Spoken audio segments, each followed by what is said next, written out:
观众朋友，今日个项目欢迎收看《福起来》，係阿明哥劉浩明。聽到我哋嘅社會越來越多高齡化嘅我哋嘅民眾以後，其實對於我哋嘅長期照顧嘅需求嘛越來越多嘅。你今日有想到呢？喺我哋屏東縣長期照顧管理中心嘅一啲主任，還有一啲專員來到我哋嘅現場，我哋每一人講，其實長期照顧一部分嘅內容。還有一些省搶嘅方法係乜嘅？我哋馬上歡迎我哋今日嘅來賓，我哋嘅田立芳田主任來到現場。田主任您好，主持人好，還有各位觀眾朋友大家好，我是來自屏東長期照顧管理中心田立芳。同時還有我哋今日嘅專員，我哋嘅江慶儀，我哋慶儀姐姐來到現場。主持人、各位觀眾大家好，我係來自屏東東港嘅江慶儀。歡迎兩位來到我們現場，因為就像我們一剛開始開頭講嘅啦，其實剛剛我哋的年齡越來越高嘅，我們社會的高齡化的程度已經越來越強烈。其實尤其在鄉下的高齡化的程度更高。那今日我哋有啲多我哋咧田主任喺現場，而家請我哋屏東做我哋長期照顧管理中心嘅一啲主任，我所以長期都可以做我哋咧我哋長期照顧嘅一部分嘅一啲服務內容，我哋馬上都想我提的問題嚟講，我想請問一下田主任，請問一下長期照顧的它這個對象大概範圍到哪裡啊？好，剛剛其實主持人也有提到，其實因為高齡化的社會，所以我想第一個，它主要服務對象就是我們65歲以上的長輩。那或者是如果在原鄉原住民，他是55歲以上，他就會符合我們的對象。那還有就是我們50歲以上，如果是有失智症的一個情況的話，那最後一個對象群大概就是我們全年齡的身心障礙者。以上的這幾個對象，如果他是有失能的一個情況，經過我們的照顧管理專員的評估之後，那從失能可能2級到8級，那它就會成為我們可以服務的使用的對象。剛剛我們主任所說的就是50歲以上的失能，是，然後60歲以上的失智嗎？50歲以上的失智，50歲以上的失智，對，那65歲以上的失能，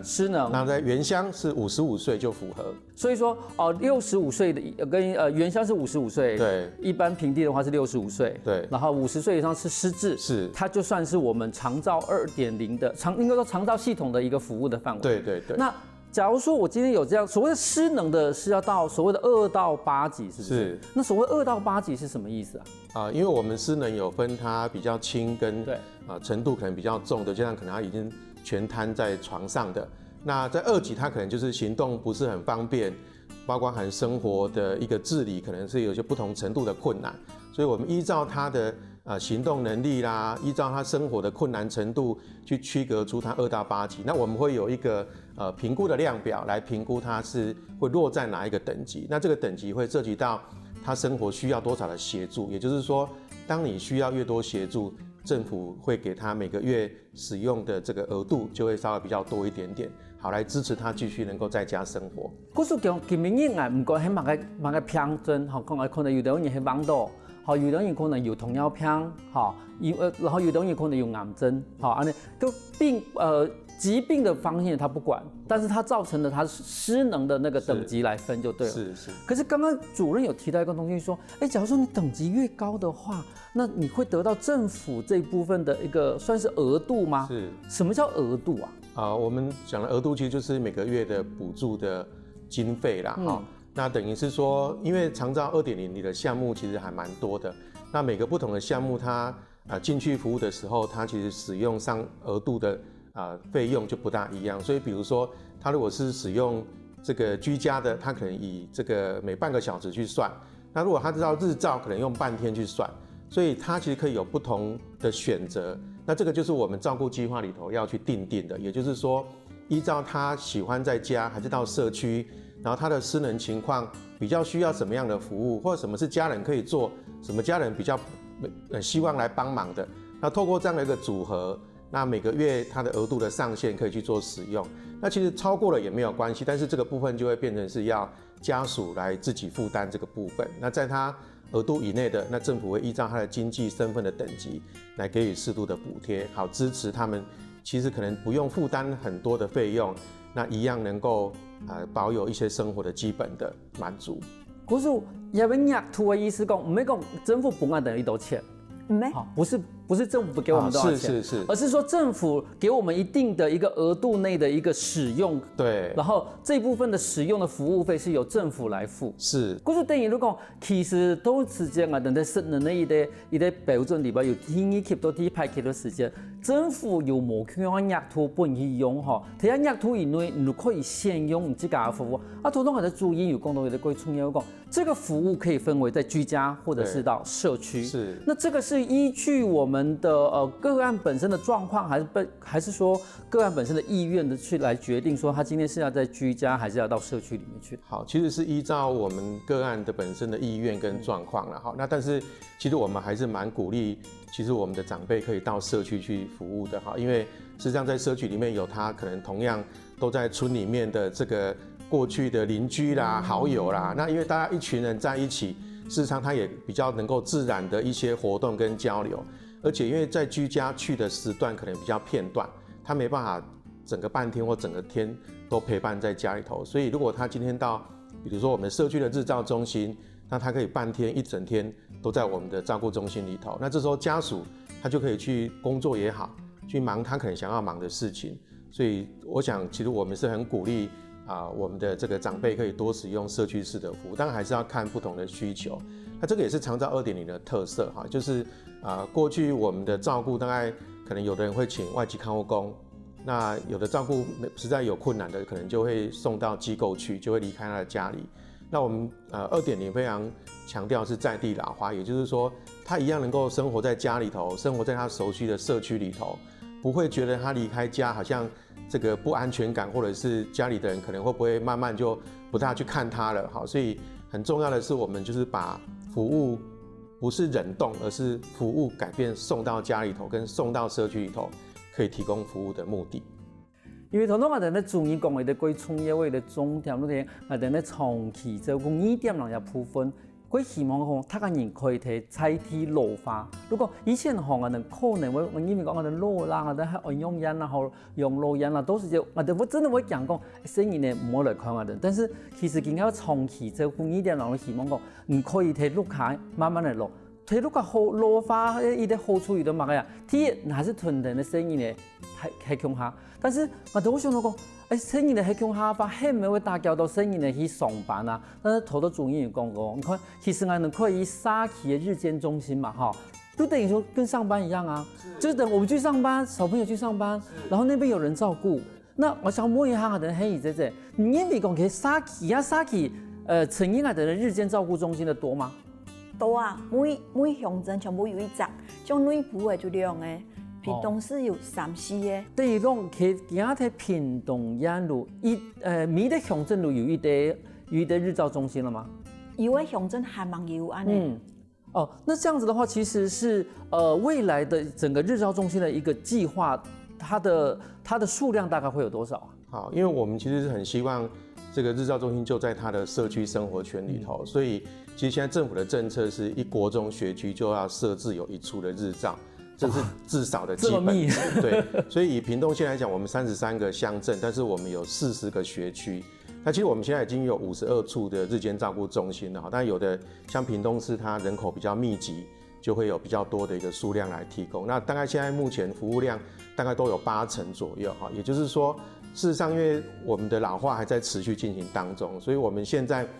每個學區大概都已經有規劃好了，但是我們佈建率是達85%而已。還是有點繼續要努力的空間。對，因為這其實還是需要很多民間的單位，譬如說他有沒有這樣子的一個團體來接這樣子的一個，因為這不可能是說完全由我們政府單位下去佈建。是。但是我們有這樣的計劃，有這樣的規劃，但是也是需要大家可以一起來幫忙。是。請問一下主任，我們該怎麼去申請啊？好，其實申請也很簡單哈。第一個，如果你可以打個電話，我們現在其實全國都一樣哈，你只要撥1966 4個號碼。那你在不同的地方都會連接到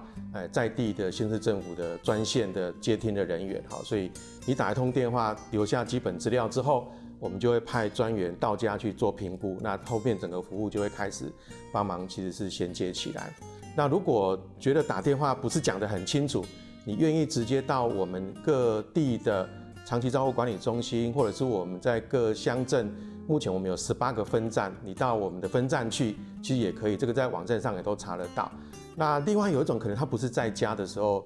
想到要提出申请，他是因为住院了。那在住院期间可能发现哇，这时候返家需要开始有照顾的这个人力了哈。那这时候你在医院也可以直接提出申请。那我们会透过医院端来跟我们做通报之后，那我们一样就在医院先请个管师，先在医院就直接评估。那我们希望回到家的7天内，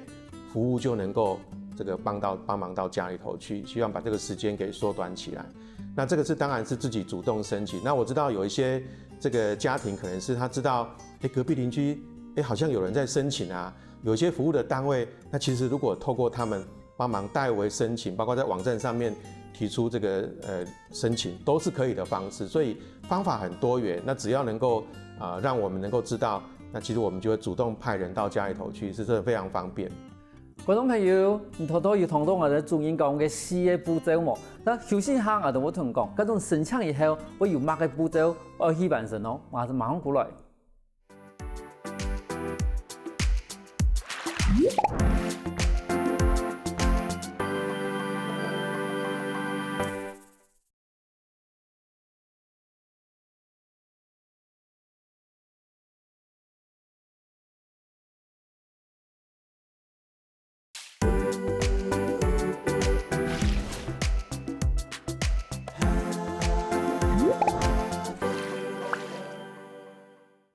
翻過來，復起來嘅。上檔節目，我哋來自屏東縣長期照顧管理中心嘅我哋嘅田主任，還有我哋嘅專業嚟到現場同人講，當初一位中心應用嘅成立咧，還有一位我哋嘅長期照顧應用嘅一申請。那一部分我想要敲摸一下我哋嘅主任哦，因為剛剛你有提到4個申請的方式嘛，哈，第一個打電話，對，不然是親自去我們各地的一個中心去申請，然後第3個就是在醫院的時候就可以提出申請，那可以在回到家的7天之內就可以得到服務，是，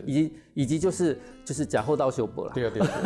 就是說你看到別人有，我覺得我的狀況也可以，是，這其實是真的是我想我們最常遇到的，因為其實尤其在鄉下地方，真的就是說，我看到別人有這樣的服務。好，那早期是這樣子，我看看別人有沒有外勞，我們就想說哪個外勞比較能夠配合哈，然後那但是現在不是了，現在說你為什麼你有那種鐘點的，有來這邊幫你煮菜的，好，有來做居家服務的，那怎麼去申請？那剛剛我們的主任已經說得很清楚，有4個申請的方式嘛。但可是那在申請的過程裡面，譬如說家屬或者是個案，他可能會遇到的一個狀況是怎麼樣？就是說，我們可能申請完之後，第一個會來的是誰來評估，然後接下來會是誰，然後接下來會誰來服務呢？好，那我們其實因為長照2.0其實有一個社區整體照顧的一個體系哈，那主要就是說我們希望在他生活周邊這些我們長照的相關人員跟單位都能夠在他的生活圈裡頭有這些服務的單位。那到底有哪些人呢？第一個是當你開始提出申請的時候，首先一定是政府要派員到我們家裡頭來做失能等級的評估。那這個就是我們的照顧管理專員，像我們今天我們的專員其實也在現場哈。那評估了之後，我們會交給我們的有一個叫 A 個管的管理師。那有時候我們會跟 A 個管一起去哈，就是不要去2趟，我們去1次，然後就把評估等級跟他家裡的需求的想法，其實做一個了解之後，整體來形成一個照顧計劃。那這個照顧計劃是要跟家裡的人一起擬定的啦，也就是說他的失能等級怎麼樣，然後在他的額度內，他希望優先使用什麼，或者是其他的輔助是什麼部分，那哪些內容他覺得是需要的，可以在我們照顧計劃裡頭去訂定。那都定好了之後，我們開始就要交給經常要提供服務的，比如說如果他是要哪一家的居服單位，那我們就會聯絡這一家的居服單位來，然後開始跟他討論說，我們大概什麼時間，怎麼樣的方式，那或者他是要使用的是日間照顧服務的，我們會告訴他說，在你的社區周邊哪一家比較接近，或者哪一家的情況是如何，那甚至他要不要去看一看，了解那個服務提供的一個情況，那這樣子第一個部分就大概完成哈，但是不是這樣之後我們就沒有事情了，不是，事實上因為這個服務之後可能是經年累月的哈，所以我們的照顧管理專員事實上每年還要重新做一次評估，因為有可能失能等級變得比較嚴重了哈，所以這時候需要給他比較多的資源。然後我們的個案管理師就是 A 個管，他每个月还是会电话关心啊，或者是到家里头去了解一下，到底服务使用好不好啦？那个我们的服务单位有没有按照这个规定啊、时间啊、规定的项目啦来提供服务啦？还是要不要调整服务的内涵跟方式？或者有一些需要紧急性的协助，他知不知道应该怎么样来做好预备？那我们还有 B 单位的，就是提供居家服务的单位。事实上，除了我们的居服员经常性的去以外，我们的单位还有一个居家服务的督导员，他也是要去留意说我们的服务到底好不好，那该注意的事项有没有注意，然后该依照我们的服务对象，他可能有一些不同的需求，有没有适当的职能要去做掌握跟了解的，所以用这样的一个方式来确保服务的到位，还有服务的品质都是能够这个配合好的。好，那随时这个期间家属有任何的问题，都可以跟我们的这个个案管理师联络，也可以跟我们的照顾管理专员联络，都可以。那等于是有点是政府跟民间的这些服务单位一起合作，在共同照顾这样的一个家庭。因为总统的主人讲嘅一個清楚，講一所有嘅對上面到下面所有嘅一啲高層嘅樣嘅，因為嗱，即家嘅媽媽要前幾站嘅有網度嗬，因啲老人家其實網度以後其實佢痛啊，可以冇辦法，冇辦法同，如果冇辦法下床，冇辦法下面床，冇辦法吃藥行，即係我能講，如果臥病在床那一段時間啦，嗰啲時間啊，因為有同我小姐講，見剛剛的長照2.0有安尼服務可以都睇到下講，譬如講嗰時間有啲服務講可以同我媽媽洗身，因為其實洗身一件事情其實是一個很專業的事情，尤其是洗澡，幫老人家洗澡其實是一個很專業的事情，它不是說像我們去抬都可以抬得起來，它其實有一個很專業的方式。那其實嗰時間我們準備嗰個東西，但是就像我的主人講嘅，我一開始有這樣的需求的時候，其實我就開始我就發現好像整個都動起來了。好，該來的來，該評估的就評估，評估完之後，服務人就來了。對。那我這邊想要問一下我的信如姐姐哈，因為你去評估等級嘛哈，那有沒有人跟你講說，幫我評估嚴重一點啦，我們額度可以高一點，有安尼情形？其實有拄到安尼情形，不過吼，我的天咯iPad 的評估那個六台面頭評估做出來後就做唔到改變啦。其那家屬有要較多的服務做家己自費，安尼申請。因為其實我有姐姐在美國嘛，那這一件事情發生之後，其實他們也很擔心，就是說，因為有我去照顧我爸爸、我媽媽一個人那樣子。後來我跟他講說，後來我們開始台灣有這樣子長照2.0之後，然後我們都可以，有些人會居家的去，因為尤其早期還在臥床的時候，他其實是需要有一個人可以幫他洗澡，對，好，然後備餐什麼之類的，因為有時候我們常常會跑到外面，家裡面老人家的一個餐食的服務其實很重要。那後來他們聽到之後，然後就問我說，那我們交多少錢呢？我就跟他說，很便宜。他就說，那我老了也要搬回台灣。因為其實這個在美國是不可能的，因為你等於是你要請一個看護，是，而且這個看護是，假如他是醫療看護，他是不煮菜的，對，那他是家居看護的話，他是沒有辦法去做醫療行為的，對，所以說分得很清楚。可是，在台灣的話，我覺得其實是，應該說。我們在這樣的狀況之下，其實我們個人覺得我們有被服務到，我們有被服務到。那我請問，因為頭都的主英語講嘛，長照1.0、長照2.0，那2.0其實比較強調的是在地老化。是。那這1.0跟2.0，除了在地老化之外，它的內容上面還有什麼差別？好，我想也借由一個圖卡跟大家做說明哈。那其實2.0其實除了服務項目跟服務的內容，還有給付的經費都變得比較多以外，事實上有幾個重要的精神哈。當然，第一個我剛剛有提到，可能過去大概要到機構去住機構的，但其實我們現在很多的這個用心在社區資源的能夠被布建出來，也就是說，你可能在家的附近就有這些長照服務的單位可以提供了。那服務提供有哪些內容？我們簡單把它稱叫4包錢啦。好，那第一包錢就是我們的這個照顧跟專業服務，剛剛講到了居家式服務啦、社區日照啦，這個都是屬於照顧服務的一環。但我們還有一個專業服務哦，專業服務是說，如果像剛剛這個主持人提到的，在臥床期間，他可能需要移位，或者是身體要讓他恢復一些功能，有些其實還是可以有復原的空間的。我們借由治療師，可能物理治療師等等的進到家里头去协助家属，怎么样协助让他生活的能力可以再恢复到自己能够起移位啦、起床到厕所啦，甚至到外面散步啦。所以这个也是我们在照顾跟专业服务里头的一包钱。好，这是最多人在使用的部分。那第二个是说，不是只有到家服务，我可能需要老人家会常常需要就医，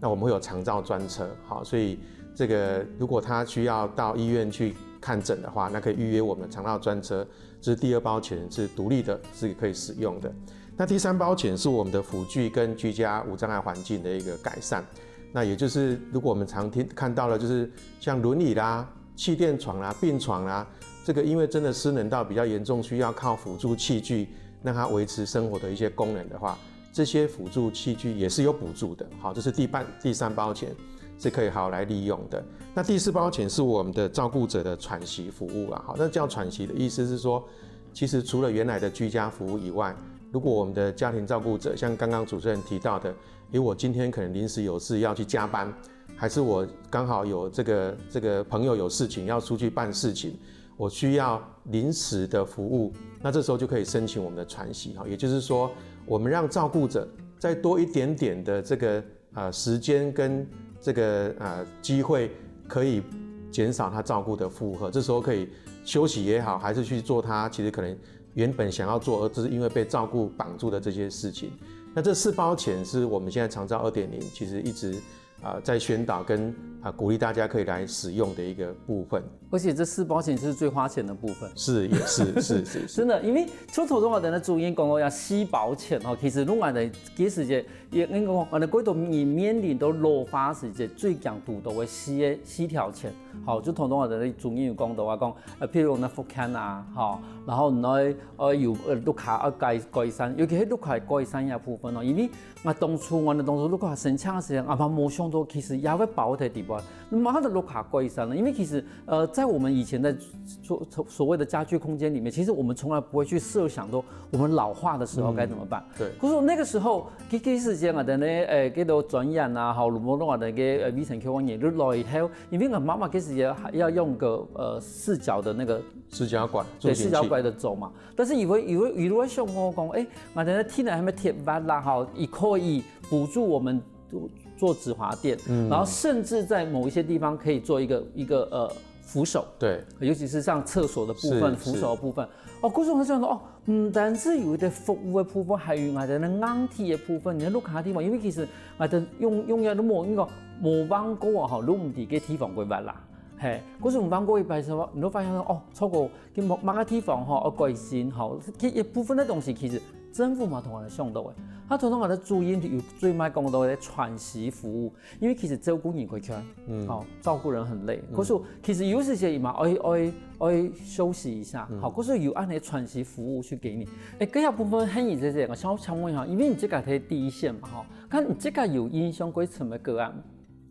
拄到較有影響嘅，做講，迄老人家吼，後喪時吼，無父親因啊，都老嘅吼，身體破病。面咧面床吼，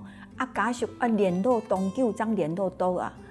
期限吼唔願意聽數幫忙照顧啊，我哋有做聯絡啊，個會加社會處嘅社工啊，大家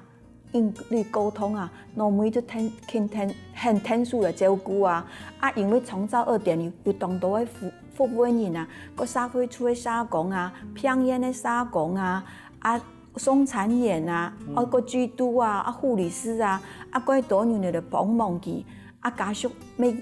冇農民乜願意嚟幫忙嗬，你佢就對社區就在地安老，就要幫忙，可是頭頭Henny在講的真係一個重點啊，因為其實我們有時候家屬不想去照顧家人，其實當然有可能很多內在的問題啦。但是其實有一個東西，真的就是對照顧這件事情感到恐慌，不知道怎麼照顧，然後覺得自己可能沒有辦法能力去照顧。但是我哋咧Henny在講呀，其實係如又有幾多位社會處嘅啦，還有我哋vision Q 嘅啦，叫我嚟聽數，譬如講，其實我哋政府有乜嘅東西可以聽數。我想這個真的會讓我們的家屬放下一個很大的石頭，讓他知道說，其實原來在照顧家人的過程裡面，其實政府扮演了很重要的角色。故说其实我哋咧从做2点农业部分，对于我哋去照顾我哋太原沙漠照顾我哋咧陆客人来讲嘅话，其实有几大嘅一个帮助。休息下喎，等下我哋埋嗰度嗰件晒故事。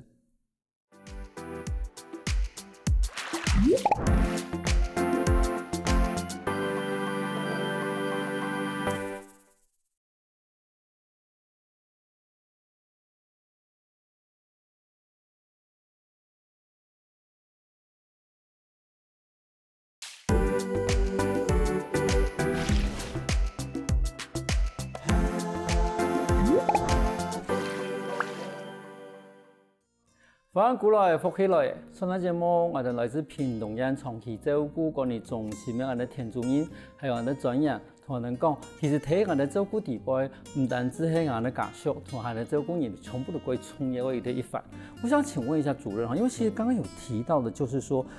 在整個照顧的過程裡面，它的申請的方式嘛，哈，但是在這樣子的一個方式裡面的話，其實我們剛才也提到了長照1.0跟長照2.0，其實2.0比較在於在地老化的這一部分。那剛剛有提到原鄉，因為其實原鄉其實是大概在55歲就可以申請。是。為什麼原鄉它的年齡層可以拉到那麼低？然後但原鄉的照顧上面有什麼差別呢？好，那原鄉的民眾把它下降到55歲，其實是依據其實我們平地跟原鄉的平均餘命的統計，是讓原鄉的平均餘命是相對偏低哈，8到10歲左右。所以如果讓他們到65歲才申請，可能他也都已經邁入所謂可能我們認為的老化的年齡了，但是他其實還是得不到相關的服務，所以政府在因地制宜的一個情況之下，在服務的設計上做了這樣的一個修正，然後等於說讓他們還是能夠取得一定的服務。那剛剛其實有提到說，我們事實上希望在地老化，其實在地的資源就非常重要，所以我們中心的角色其實就是除了鼓勵大家來使用我們需要的長照服務以外，其實我們服務的供給面，我們要去布建出來。那要布建出來不是那麼容易，是當如果今天是在比較都會人口密集的地方，可能人才比較多，人力供給比較不是問題。可是在原偏鄉，因為它成本高，人力也比較少，好，那要找到符合這樣子能夠認證訓練過的人力，又會相對偏低。所以我們在原鄉的部分就會相對，老實講，布建的速度會慢一點。所以我們在政府在服務的策略上，就要再更加強，是要適度的引導，在資源充足區，我們可能就是讓他不要再那麼多的資源進到那邊去。那在資源不足的地方，我們就要鼓勵單位到那邊去提供服務，然後我們這邊辦訓練、培訓出需要在地的照顧服務人力。那在原鄉的部分，我們特別比較重視，是因為其實原鄉有它不管地理的位置，或者是原鄉文化比較不同的差異點的部分。過去在原鄉資源比較少，我們是平地人，從平地鄉鎮跑到原鄉去服務，然後語言不通，然後文化也不大理解，所以跟長輩其實就有些可能不夠信任啊，或者是服務的這個默契其實不是很好，所以我們就一直主張，也一直努力在於讓在地人能夠來在地照顧的，也就是說我們原鄉自己能夠有照顧服務員，然後能夠有在地的照顧服務的團體能夠提供服務。那這樣我們長輩其實這樣在文化，包括可能我們在語言溝通上就比較順暢啦，然後飲食備餐上面也可以符合在地的口味啦，還有在文化可能平常服務他可能會需要聊天跟陪伴，那這時候他們在共同回憶還是理解所謂他們過去曾經經歷過的事物，也都比較能夠符合我們長輩的需求。所以這個以人為本很重要的概念，在原鄉我們就有特別這樣的一個安排跟努力的部分。但其實不是只有在原鄉，照來講，在我們客家莊也應該都要往這個方向來努力哈。也就是因為長輩其實我們有些長輩不大願意提出申請，一來是覺得不是很信任，因為要一個外人進到家裡頭來，然後到底他這個服務的情況是如何，然後到底是這個跟我的理解度怎麼樣，其實他還是會有點擔心。所以如果他是更能夠是在地化，可以減少這個部分的一個焦慮，也能夠提高服務的使用率。因为唐多人来讲哦，是感觉到，真的我感觉到，是一件很幸福的事情啊。因为其实，在不管是在很多的国家里面，其实照顾这件事情都会是一种所谓的，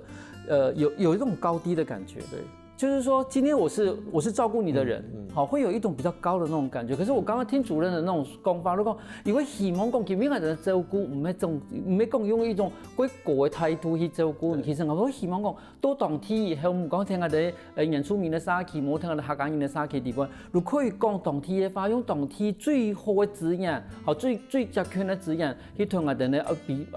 幫下啲照顧人，去啲溝通，好一啲講，其實我今日唔係高高在上的來照顧你。是好，我是其实用在地的方式，在地的食材，好，甚至最在地的陪伴去陪伴你。我觉得其实这个在心态上面，至少被照顾的人来说，他不会觉得自己好像很可悲，或者是说很该可怜。可是我刚刚有听到一个东西，就是说，感觉上管理中心又要接受申请，又要找资源，然后又要媒介。请问一下，管理中心他到底要做些什么事情啊？好，那管理中心其实有时候我们叫长照中心的时候，有的人可能会误解说，你是哪一家长照安养机构这样子？那其实我们是照顾的管理中心，也就是说，其实在地老化这件事情，政府非常看重，所以很多县市都有专责的单位来提供这些相关的服务。从刚刚讲，受理民众的申请，然后我们有聘雇照顾管理专员去做评估，他平常的服务，那我们还要培育这些民间服务的组织，而且它不是集中在某个地方，它要能够分散在每个乡镇都能够有，而不是有而已。它服务的内容到底好不好，品质是不是能够有一定的保证？那这个我们也都要去做查核也好，然后要去做评鉴，然后我们也要去抽查。那就目的就是希望说，他们因为常常到家里头去了，可能就是只有一个照顾服务员跟一个长辈。所以有什么事情，可能我们往往不见得会知道，好，所以我们会透过一些管理的机制，希望它服务的品质在每个地方都一定是一样的一个水准，好，那所以我们也鼓励我们的长辈也好，或者是我们的家属，如果你开始使用长照了，你觉得怎么怪怪的啦？你觉得怎么不对啦？你觉得不是应该怎么样吗？这时候不要忽视你的权益，你一定要来跟我们相关的单位来反映说，这个到底对不对，是不是？所以我们在一开始就讲到这个1966这个专线号码，其实很好用哦，就是你有任何的疑难杂症、使用上的问题，或者是想要询问，还是要介绍旁边的人、家里的人来使用，都可以欢迎来跟我们打电话做联络。那我们很希望说，这样的服务除了在每个地方都能够提供以外，它每一个照顾都能够是符合我们长辈的需求的部分。因为常常我在做因为讲到讲，其实假如这个因为个也服务规好，因为个也朋友啦，其实嘛面对同样问题的是1966，这个1966是全台湾省都可以打吗？还是就屏东县专有？全台湾省都有，因为其实这个目的也是希望让每个县市、每个地方的人都在那个地方，他就打这个电话都有服务，所以这个是全国让它标准化，也就是说都一样的道理，你到哪里都能够使用这样的服务。嗰個其實也服務啊，其實他們也可以好好的用，因為其實我哋嗰度嘅朋友我哋行業咧，我哋所謂的銀髮族之後其實嗰度應該講有時間真係都會有冇少什麼時間啦，但是其實政府有亞為一啲服務哈，他個人真的可以好好利用。那一部分我想要請問一下黑姨姐姐，因為頭先有講到講家屬嘅問題，家屬其實真的是對於照顧這件事情，我們一般人來說都想到說我要照顧我爸媽了，我可能就要放掉很多東西，或者是我就要去，好像要辭掉工作，然後甚至要去學習什麼之類的，甚至就是說我甚至可能我就好像你要開始進入到一個暗無天日的生活。那這樣子的一個我們所謂的政府對於所謂的照顧者這部分的話，它有沒有什麼樣子相對應的一個支持系統？長照 2.0 的服務對象除了照顧者，還有家庭照顧者，也是我們很重要的服務對象。然後照顧有包括家庭照顧者的照顧能力跟照顧負荷。剛才前面有講長照4包錢的喘息服務，還有專業服務來幫忙。照顧壓力的話，我們還有家庭照顧者支持服務據點，提供照顾的职能课程，还有到外去喘息舒压活动，让照顾者他解决照顾的压力，还有获得更多的照顾能力，照顾就顺手，他就服务就很顺畅。等一下，你的意思是说，没想到在家里面照顾的人，他也是被支援的对象？对，所以如果他觉得他需要学习照顾的技能，那我们就会有安排这个受过训练的居服务员，他除了做居服以外，他也是教我们照顾者说你要怎么来照顾。是，那普遍的可能是失能这种属于要移位啦、翻身等等的这一种。那因为有的可能还有部分的管路的。对。那另外一种族群对象其实是失智者，因为失智者往往有时候他情况比较行为拿捏不定的时候，其实他真的困难照顾，因为你不知道他什么时候会有什么状况，所以这时候我们也会陪伴我们的家属去理解怎么认识失智这样的一个疾病。那包括我觉得很重要的是，照顾者怎么自己照顾自己，这也很重要。就是你该要求助，然后该要怎么分担，然后该要怎么跟家属一起谈，我们怎么一起来照顾我们的家人，这件事情其实是需要花一点时间去面对的。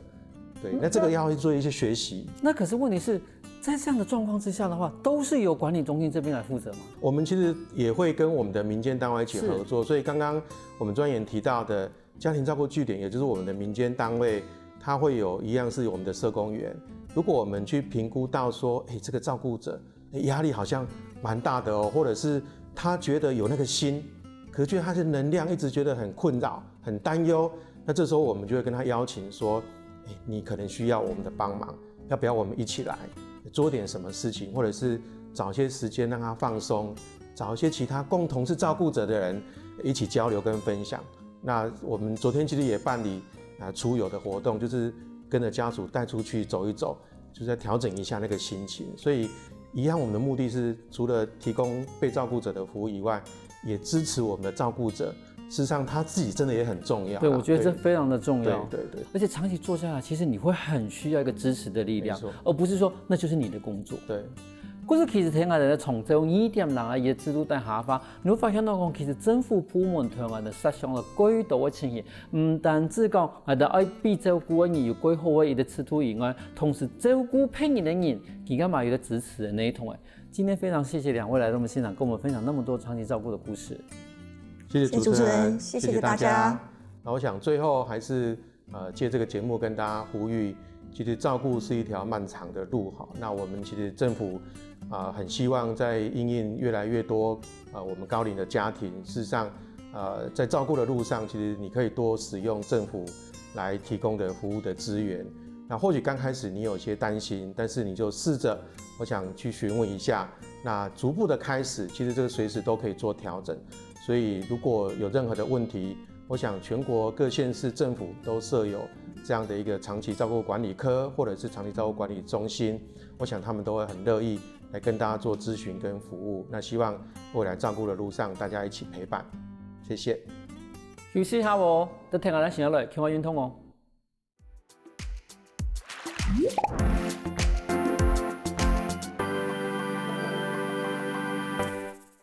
阿康福起來嘅觀眾朋友，記得去我哋面書網站，還有到我哋客家電視台 YouTube 把我哋影片分享出去哦。